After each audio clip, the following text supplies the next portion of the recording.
नमस्कार दोस्तों, आप सभी को अपने YouTube चैनल देहाती मैथ में स्वागत है। इस वीडियो में जनरल साइंस के कुछ इम्पोर्टेंट क्वेश्चन करेंगे जो ऑल एग्जाम के लिए वेरी इम्पोर्टेंट हैं। देखते हैं पहला क्वेश्चन। सूची फर्स्ट को सूची सेकंड से सुमेलित कीजिए तथा सूचियों के नीचे दिए गए कूट में से सही उत्तर का चयन करना है। अमीटर को किससे मापा जाता है? विद्युत धारा से। एक नंबर में ये विद्युत धारा हो गया। नंबर बी में हाइग्रोमीटर किससे मापा जाता है? हाइग्रोमीटर मापा जाता है सापेक्ष आर्द्रता से, तो इसका ऑप्शन नंबर 2 हो जाएगा। अब स्प्रिंग तुला को किससे मापा जाता है? स्प्रिंग तुला को मापा जाता है दाब से, तो दाब है नंबर 1 में, तो ये हो जाएगा 3 नंबर में। बैरोमीटर किससे मापा जाता है? बैरोमीटर से को मापा जाता है भाप से, तो इसका राइट आंसर क्या हो जाएगा? 3 4 1 2, 3 4 1 2, ऑप्शन नंबर बी। तो इसका राइट आंसर आ जाएगा ऑप्शन नंबर बी। अगला क्वेश्चन है, पायरोमीटर किसके मापन में प्रयोग किया जाता है? ऑप्शन नंबर ए है वायुमंडलीय दाब के, नंबर बी है आर्द्रता के, नंबर सी है उच्च ताप के, ऑप्शन डी है घनत्व के। तो इसका राइट आंसर क्या हो जाएगा? वायुमंडलीय दाब। अगला क्वेश्चन है, निम्न में से भूकंप मापी यंत्र कौन सा है? ऑप्शन ए है क्रेस्कोग्राफ, ऑप्शन बी है सिस्मोग्राफ, ऑप्शन सी है गीगर काउंटर, ऑप्शन डी है रेन गेज। तो इसका राइट आंसर क्या होगा? इसका राइट आंसर होगा ऑप्शन नंबर बी, सिस्मोग्राफ। अगला क्वेश्चन है, सूची फर्स्ट को सूची सेकंड से सुमेलित करना है। सेम पहले वाले क्वेश्चन की तरीके है। वाट किसका मात्रक होता है? वाट किसका मात्रक होता है? वाट शक्ति का मात्रक होता है, तो ऑप्शन नंबर 1 ये हो जाएगा।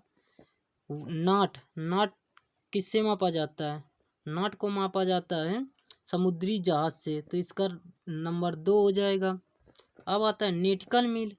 नेटिकल मील को किससे मापा जाता है? नेटिकल मील को मापा जाता है समुद्री दूरी से, तो 3 नंबर में हो जाएगा ये। और प्रकाश वर्ष तो सभी लोग जानते हैं, समय का नहीं है जो वर्ष देखकर समय लगा दो, दूरी का होता है। किसका? अंतरिक्ष दूरी का, तो ये हो जाएगा 4 नंबर में। तो पहले में क्या हो जाएगा?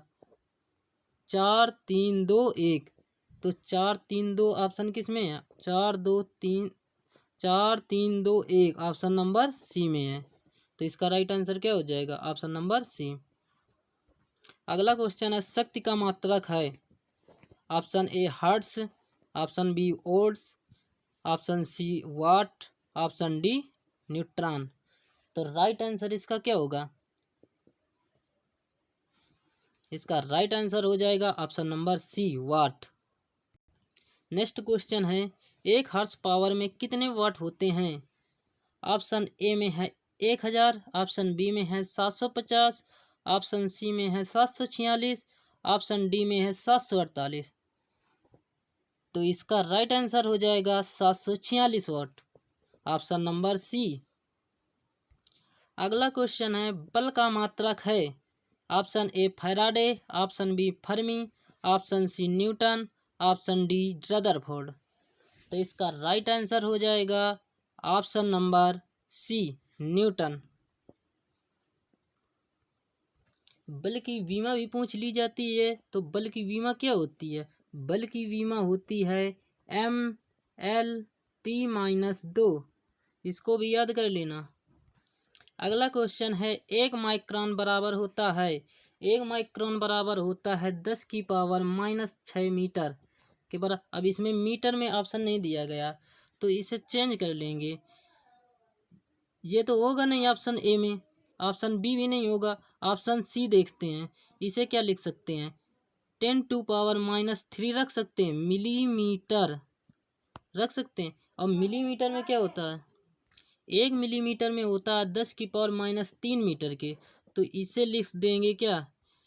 10⁻³ इंटू 10⁻³ तो गुणे में घातें जुड़ जाती हैं तो क्या आ जाएगा 10⁻⁻6 मीटर। तो यहाँ से ऑप्शन क्या हो जाएगा, ऑप्शन नंबर सी इसका राइट आंसर हो जाएगा 1/1000 मिलीमीटर। अगला क्वेश्चन है 1 नैनोमीटर होता है। 1 नैनोमीटर में कितने मीटर होते हैं, मीटर में होते हैं नैनो में 10⁻⁹ मीटर, लेकिन इसमें ज्ञात करना हमें सेंटीमीटर में। तो 1 मीटर में कितने मीटर होते हैं, 100 होते हैं। तो यहाँ 100 का गुणा कर देंगे तो 10⁻⁹ इंटू में 100 रख देंगे तो यहाँ से क्या हो जाएगा सेंटीमीटर में आ जाएगा। तो 100 में 2 कम कर देंगे 9 में तो यहाँ से आ जाएगा 10⁻⁷ सेंटीमीटर। तो इसका राइट आंसर आ जाएगा ऑप्शन नंबर बी। अगला क्वेश्चन है क्या कारण है कि व्यक्ति चट्टान पर प्रहार करते हुए चोटिल हो जाता है, मतलब चोटिल हो जाता है। जब कोई व्यक्ति है किसी पर फोर्स लगाएगा तो उसके भी थोड़ा बहुत फोर्स लगेगा। तो ये किस नियम पर आधारित है, सबसे पहले ऑप्शन देख लेते हैं। ऑप्शन ए में क्या है, जड़त्व है। ऑप्शन बी में वेग। ऑप्शन सी में प्रतिक्रिया और ऑप्शन डी में गति है। तो इसका राइट आंसर हो जाएगा प्रतिक्रिया। सबसे पहले देख लेते हैं प्रतिक्रिया के बारे में, देख लेते हैं प्रतिक्रिया का मतलब क्या होता है, क्रिया और प्रतिक्रिया, न्यूटन का थर्ड लॉ। यदि किसी वस्तु पर हम फोर्स लगाते हैं तो उतना फोर्स ही वो हमारे पर लगाएगा, और यही क्रिया और प्रतिक्रिया का नियम है। अगला क्वेश्चन है न्यूटन का गति का पहला नियम किससे संबंधित है। ऑप्शन ए ऊर्जा, ऑप्शन बी है कार्य, ऑप्शन सी है गति, ऑप्शन डी है जड़त्व। तो न्यूटन का गति का पहला नियम आधारित है जड़त्व का नियम। अब पहला लॉ क्या होता है, पहला नियम होता है यदि कोई किसी वस्तु पर लगाया गया, यदि कोई वस्तु गति की अवस्था में है तो वो गति की अवस्था में रहेगा, और यदि वो स्थिर है तो स्थिर ही रहेगा जब तक उसमें कोई बाह्य बल कार्य न किया जाए। ये न्यूटन का गति का पहला नियम है, जो इसका राइट आंसर हो जाएगा ऑप्शन नंबर डी जड़त्व। अगला क्वेश्चन है एक साइकिल चालक को वृत्तीय गति में किस ओर झुकना चाहिए। ऑप्शन ए है आगे की ओर, ऑप्शन बी पीछे की ओर, ऑप्शन सी केंद्र की ओर, ऑप्शन डी केंद्र से विपरीत। तो इसका राइट आंसर हो जाएगा ऑप्शन नंबर सी केंद्र की ओर, क्योंकि वृत्तीय गति है। वृत्त क्या होता है, वृत्त है तो केंद्र की ओर होगा। तो इसका राइट आंसर हो जाएगा ऑप्शन नंबर सी। अगला क्वेश्चन है वृत्तीय पथ पर गतिशील एक वस्तु का उदाहरण है। ऑप्शन ए एक समान वेग व चर त्वरण से, ऑप्शन बी है एक समान गति व अचर वेग से, ऑप्शन सी है एक समान गति और चर वेग से, ऑप्शन डी है एक समान गति और चर वेग से। तो इसका राइट आंसर हो जाएगा ऑप्शन नंबर सी एक समान गति और चर वेग से, क्योंकि इसमें दिशा चेंज नहीं होती, दिशा वही रहेगी। तो इसका राइट आंसर हो जाएगा ऑप्शन नंबर सी एक समान गति और चर वेग से। अगला क्वेश्चन है रॉकेट किस सिद्धांत पर कार्य करता है। ऑप्शन ए है कोणीय संवेग, ऑप्शन बी है द्रव्यमान, ऑप्शन सी ऊर्जा, ऑप्शन डी रेखीय संवेग संरक्षण। तो इसका राइट आंसर हो जाएगा ऑप्शन नंबर डी रेखीय संवेग संरक्षण पर। इससे क्वेश्चन और बन जाता है कि रॉकेट न्यूटन के किस नियम पर आधारित है।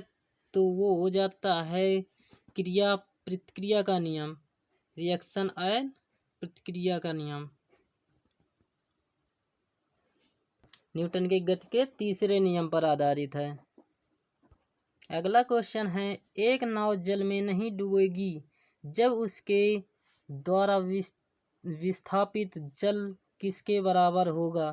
तो ऑप्शन ए है नाव के आयतन के, ऑप्शन बी है नाव के भार के बराबर, ऑप्शन सी है नाव के पृष्ठीय क्षेत्रफल के, ऑप्शन डी है नाव के घनत्व के बराबर। तो इसका राइट आंसर हो जाएगा ऑप्शन नंबर बी नाव के भार के बराबर। आर्किमिडीज ने क्या बताया था, यदि कोई वस्तु है तो उसके भार के बराबर होगा, ये उसका आर्किमिडीज ने नियम दिया था। अगला क्वेश्चन है, सभी मूल आधारी बलों में से सबसे कमजोर बल कौन सा है? तो ऑप्शन ए में है गुरुत्वाकर्षण बल, ऑप्शन बी में स्थिर विद्युत बल, ऑप्शन सी में चुंबकीय बल, ऑप्शन डी में नाभिकीय बल। तो इसका राइट आंसर हो जाएगा ऑप्शन नंबर ए, जो कि सबसे कमजोर बल है, गुरुत्वाकर्षण बल। 4 मौलिक बल होते हैं जो कि दिए गए हैं। यदि गुरुत्वाकर्षण बल की कोई रेंज पूछ ले तो रेंज कितनी होती है? इसकी रेंज होती है इन्फिनिटी। इसी में सबसे प्रबल बल पूछ लिया जाए तो सबसे प्रबल बल क्या हो जाएगा? ऑप्शन नंबर डी हो जाएगा, नाभिकीय बल। अगला क्वेश्चन है, वृत्ताकार पथ पर गतिशील वस्तु यदि एक चरण पूर्ण करने में 1 सेकंड लेती है तो इसका औसत वेग क्या होगा? तो इसका राइट आंसर हो जाएगा ऑप्शन नंबर डी, 0। क्योंकि विस्थापन और वेग शून्य हो सकते हैं, बट वेग कभी शून्य नहीं होता और ना ही ऋणात्मक भी होती है। अगला क्वेश्चन है, प्रक्षेप का पथ कहलाता है? ऑप्शन ए में है ऊंचाई, ऑप्शन बी परास, ऑप्शन सी प्रक्षेप वक्र, ऑप्शन डी उड़ान। तो इसका राइट आंसर हो जाएगा ऑप्शन नंबर सी, प्रक्षेप वक्र। अगला क्वेश्चन है, रेल की गति किस प्रकार की गति का उदाहरण है? ऑप्शन ए घूर्णन गति, ऑप्शन बी चक्रण व घुमाव गति, ऑप्शन सी प्रक्षेप गति, ऑप्शन डी रूपांतरित गति। तो इसका राइट आंसर क्या होगा? इसका राइट आंसर हो जाएगा रूपांतरित गति। क्योंकि रेल हमेशा सीधी चलती है, रेल की पटरियाँ कैसी होती हैं? सीध में होती हैं। और रूपांतरित गति में क्या होती है? रूपांतरित गति 2 तरीके की होती है, एक घूर्णी गति होती है, एक वृत्तीय गति होती है, एक सरलरेखीय गति होती है। तो घूर्णी गति तो होगी नहीं, घूर्णी गति नहीं होगी, और सरल रेखा वाली गति जो सीध में होती है तो वो सरल रेखा वाली हो जाएगी। तो इसमें ऑप्शन नंबर डी जो राइट आंसर हो जाएगा, रूपांतरित गति। अगला क्वेश्चन है, यदि एक वस्तु एक समान गति से वृत्ताकार पथ में गतिशील है तो ऑप्शन ए इसका त्वरण बढ़ता है, ऑप्शन बी इनका त्वरण घटता है, ऑप्शन सी इसका वेग परिवर्तित होता रहता है, ऑप्शन डी इसका वेग एक समान रहता है। तो इसका राइट आंसर हो जाएगा ऑप्शन नंबर सी, इसका वेग परिवर्तित होता रहता है। अगला क्वेश्चन है, तोप से एक गोला दागा जाता है, गोले की गति।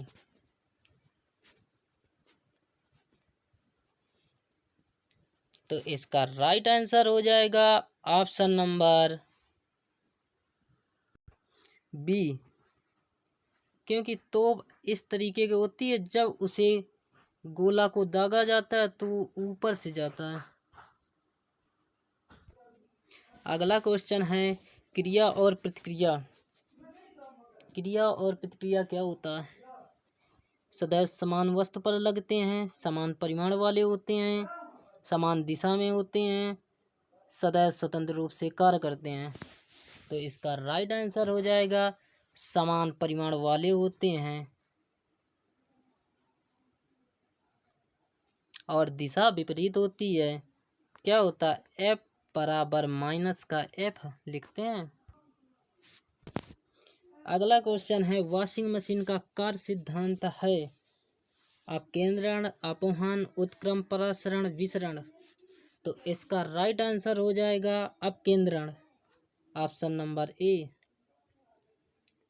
इसी में अपकेंद्रण से क्या होता है? अपकेंद्रण में ये जो दूध होता है उससे क्रीम अलग निकालने में भी अपकेंद्रण का ही कार्य होता है। अगला क्वेश्चन है, लंबाई लोलक घड़ियां गर्मियों में सुस्त हो जाती हैं क्योंकि गर्मियों में दिन लंबे होते हैं, कुंडली में घर्षण होता है, लोलक की लंबाई बढ़ जाती है, लोलक के भार में परिवर्तन होता है। तो इसका राइट आंसर हो जाएगा ऑप्शन नंबर सी, लोलक की लंबाई बढ़ जाती है। अगला क्वेश्चन है, पृथ्वी पर पलायन वेग होता है, पलायन वेग का मान कितना होता है? 11.2 किलोमीटर पर सेकेंड, ऑप्शन नंबर डी। दोस्तों आज इतने ही क्वेश्चन से, यदि क्लास अच्छी लगी हो तो क्लास को लाइक कर देना और सब्सक्राइब कर लेना, जो कि अब अगली क्लास आप तक पहुंच सके, और बेल आइकन ज़रूर प्रेस कर लेना।